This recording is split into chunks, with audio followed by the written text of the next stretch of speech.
we talk a lot about how we say that we don't play favorites, and we don't. We got 4,000 wines. We drink across the spectrum.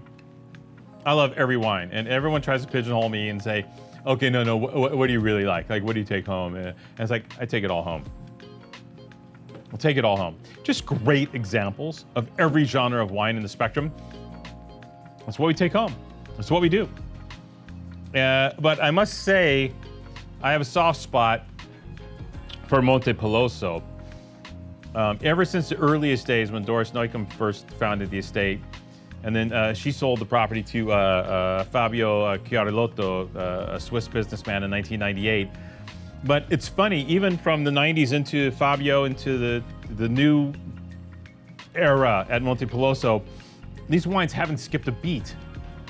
They've always been some of the most iconoclastic, beautiful Italian wines produced in Italy. I don't know if that makes any sense or not. Because I think a lot of people, they want to kind of say, oh, it's international because you're international varieties. No.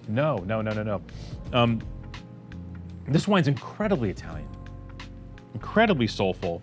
And the thing is, as Fabio's moved along and learned and reconfigured his vineyards, the wine's gotten even more Italian, if that makes any sense. And why shouldn't it? We're in a fabulous place here. This is Suveretto, which is nearby Bolgheri, Tuscan coast. But here, there's like a little more Provençal edge to the spot, right? A little hillier and more of that garrigue. There's a bunch of like wild shrub and herbs and all these fabulous things that inform the quality of the final wine. And he has played into that with the vineyards and how he's replanted them. And, for a while there, he went all indigenous and, he did so there's some Montepulciano in there, et cetera. But over the years, he's kind of taken Montepulciano out. He's like doing, was it Primitivo or Alicante or something? He had that going on in there because he was testing that out because of the proximity to Scanzano. But now, I think he's settled on like this really beautiful mojo for the Grand Vin, for the flagship wine of Montepeloso. He makes super fancier stuff, right? Like Gabbro, Nardo, and these sort of things, these single vineyard offerings, fancier, more expensive. But this wine, this is the pocket wine. This is the signature wine of Montepeloso. And boy, in 2021, he nailed it. As merchants, we get stoked when we taste something and you stick your face in the glass. Nailed it. A lot of times you don't even need to taste it. The aromatics. Nailed it. And that's what Fabio did with the 21 Eneo. This is a blend of 65 Sanjo. That's why I got my phone with me. I brain fart on it. He does change it up on us. 65 Sanjo, 25 Cabernet, 10% Malvasia Nera. Sanjo, close to the water. A lot of people they think, okay, Sanjo, maybe not so much, especially in Bolgheri. They don't like Sanjo in Bolgheri because they worry about the skins and the contact of the salt water and the salt literally getting onto the skins and kind of working its way through and creating some problems.